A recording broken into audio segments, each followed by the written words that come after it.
Saudara-saudari terkasih dalam Kristus, hari ini Sabtu 11 Juni 2022 merupakan peringatan wajib Santo Barnabas Rasul.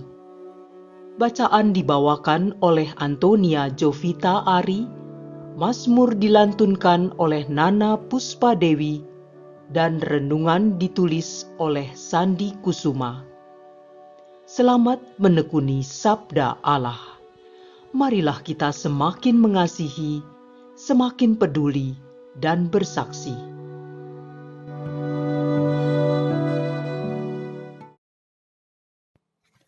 Dalam nama Bapa dan Putra dan Roh Kudus. Amin. Tuhan, Engkau memberikan kepada kami firman-Mu. Firman-Mu telah menjadi manusia, dan kini menjadi bentuk kehadiran-Mu di tengah kami. Utuslah Roh Kudus yang Kau janjikan sebagai penghibur, yang mengajarkan kami makna firman-Mu itu. Kiranya inspirasinya membantu kami memahami firman yang telah ditulis dengan inspirasi ilahi. Jadikan pula kami melalui hembusan roh-Nya, tanah-tanah yang subur bagi pertumbuhan firman-Mu, hingga menghasilkan buah berkelimpahan. Demi Kristus Tuhan dan pengantara kami. Amin.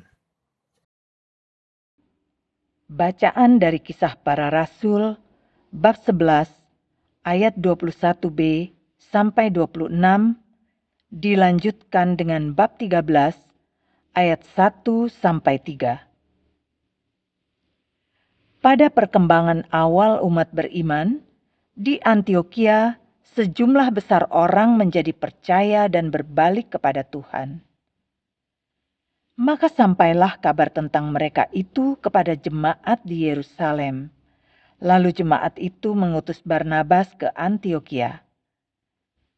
Setelah Barnabas datang dan melihat kasih karunia Allah, bersukacitalah ia.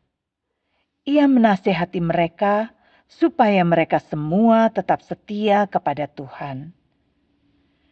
Karena Barnabas adalah orang baik, penuh dengan Roh Kudus dan iman, sejumlah orang dibawa kepada Tuhan.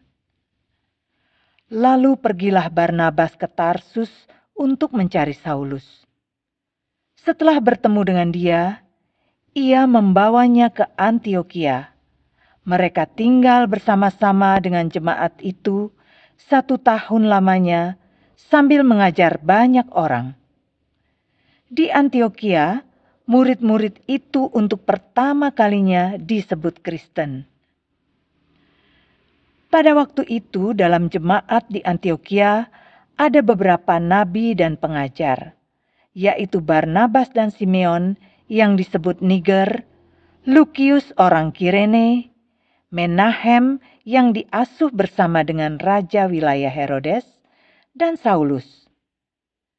Pada suatu hari ketika mereka beribadah kepada Tuhan dan berpuasa, berkatalah Roh Kudus, "Khususkanlah Barnabas dan Saulus bagiku untuk tugas yang telah kutentukan bagi mereka."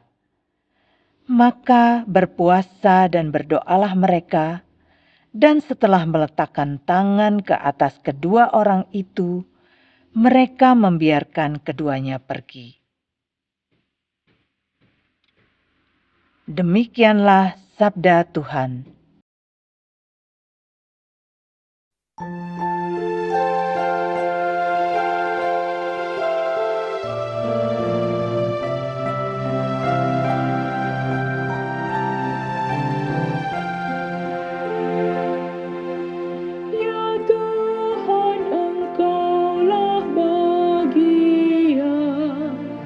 Warisanku dan pialaku.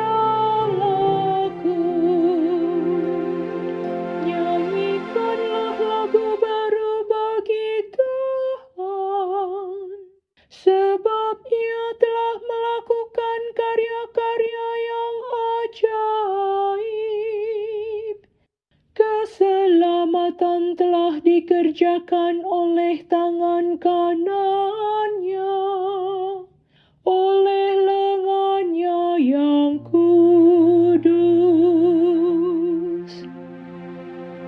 Ya Tuhan, Engkaulah bagian warisanku dan pialaku. Tuhan telah memperkenalkan keselamatan yang daripadanya. Ia telah menyatakan keadilannya di hadapan para bangsa. Ia ingat akan kasih dan kesetiaannya terhadap kaum Israel. Ya Tuhan, Engkaulah bagian warisanku dan pialaku. Segala ujung bumi telah melihat keselamatan yang daripada Allah kita. Bersorak-soraklah bagi Tuhan, hai seluruh bumi. Bergembiralah dan bermazmurlah. Ya Tuhan, Engkaulah bagian warisanku dan pialaku. Bermazmurlah bagi Tuhan dengan kecapi dan lagu merdu, dengan nafiri dan sangkakala yang nyaring. Bersorak-sorailah di hadapan Raja, yakni Tuhan. Ya Tuhan, Engkaulah bagian warisanku dan pialaku.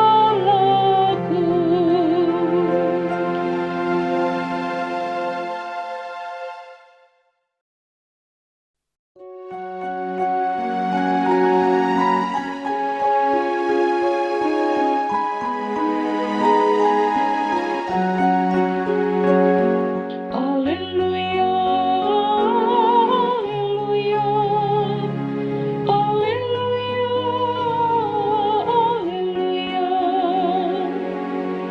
Pergilah, ajarlah segala bangsa sabda Tuhan. Aku menyertai kamu senantiasa sampai kepada akhir zaman. Alleluia, alleluia, alleluia, alleluia, alleluia, alleluia,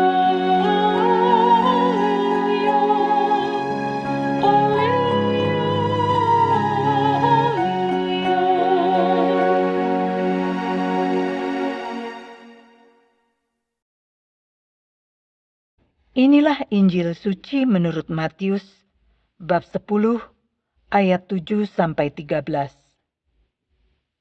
Sekali peristiwa, Yesus berkata kepada murid-muridnya, "Pergilah dan beritakanlah, kerajaan surga sudah dekat. Sembuhkanlah orang-orang sakit, bangkitkanlah orang mati, tahirkanlah orang kusta, usirlah setan-setan. Kamu telah menerima dengan cuma-cuma, karena itu berilah dengan cuma-cuma pula. Janganlah kamu membawa emas atau perak atau tembaga dalam ikat pinggangmu.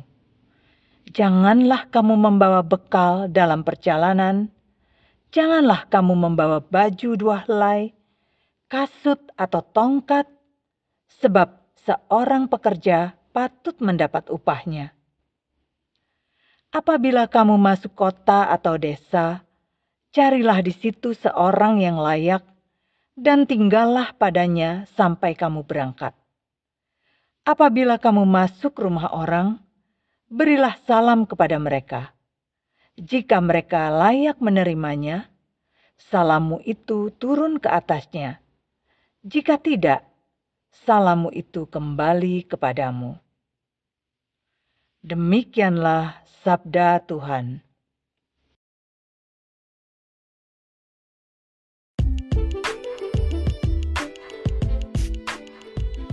Marilah pergi, kita diutus. Renungan dibawakan oleh Sandi Kusuma.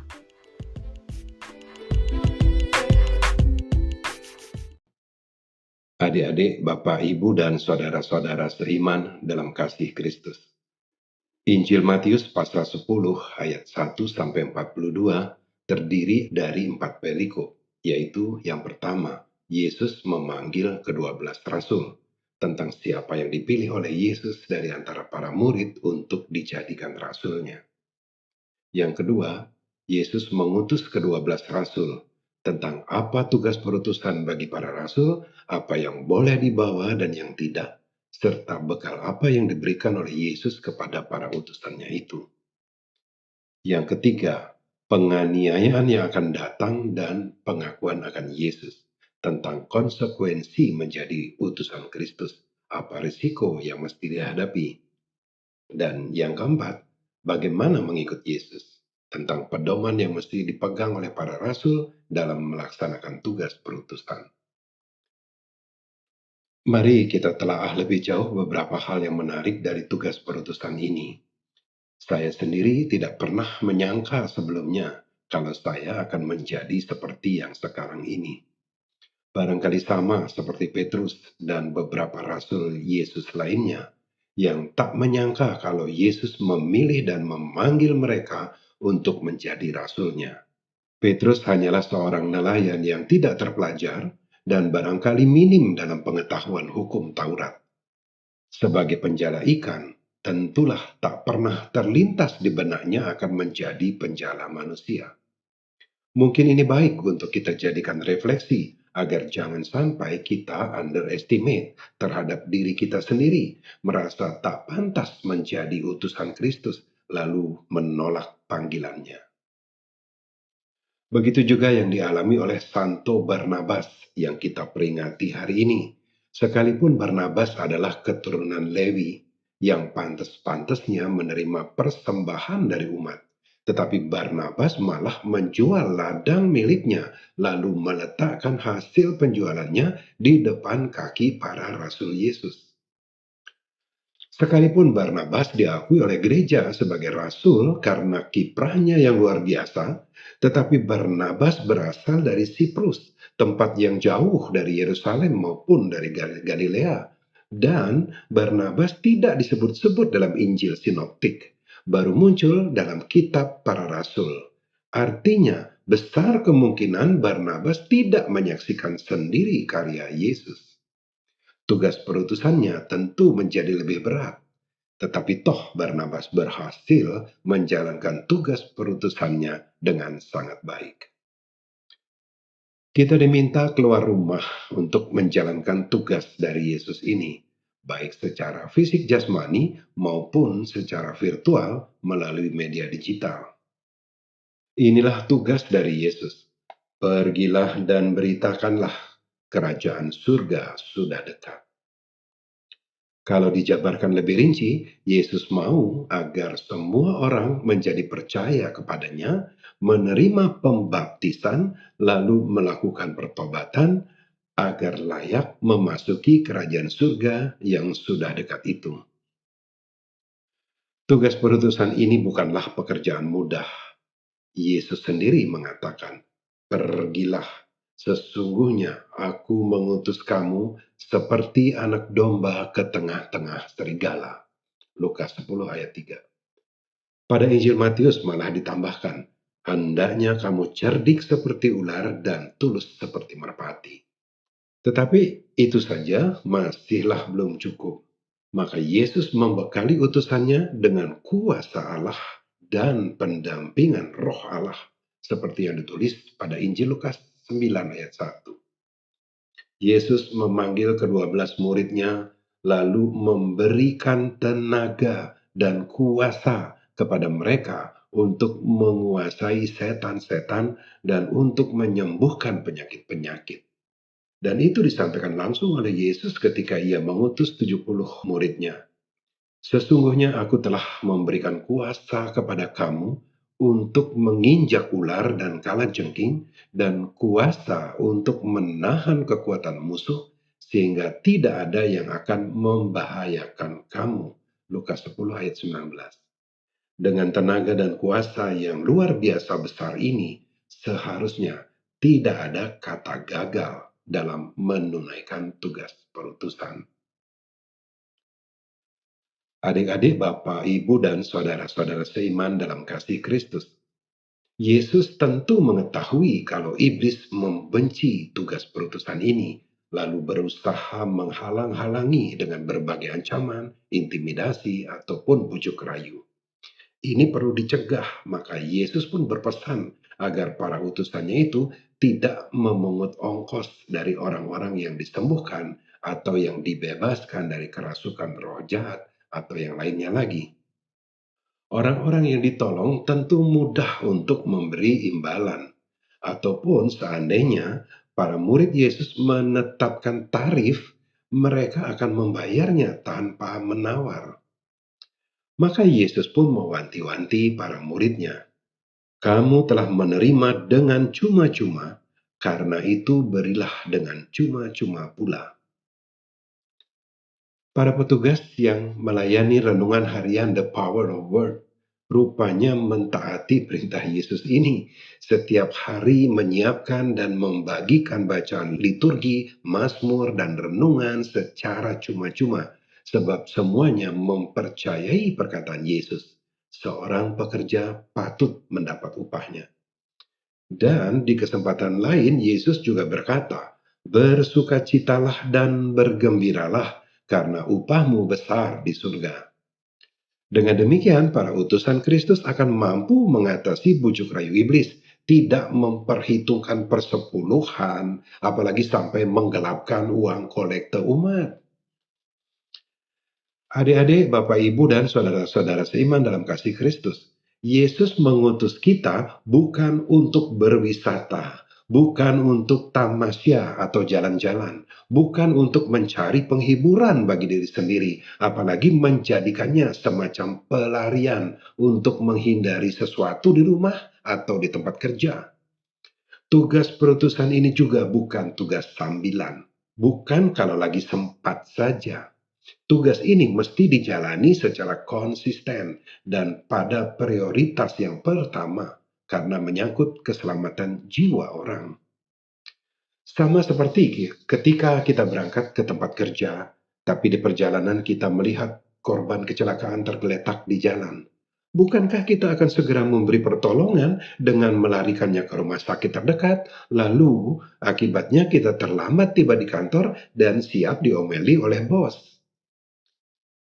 Agar kita layak menjadi utusannya, maka kita mesti menyangkal diri dan memikul salib sebagai konsekuensi, tetapi sesungguhnya bukan konsekuensi yang menyusahkan. Sama seperti kalau kita berolahraga, lelah memang, tetapi menyehatkan badan. Maka sudah sepantasnya lah tugas ini kita jalankan dengan bersukacita dan bergembira. Marilah pergi, kita diutus. Amin. Dalam nama Bapa dan Putra dan Roh Kudus. Amin.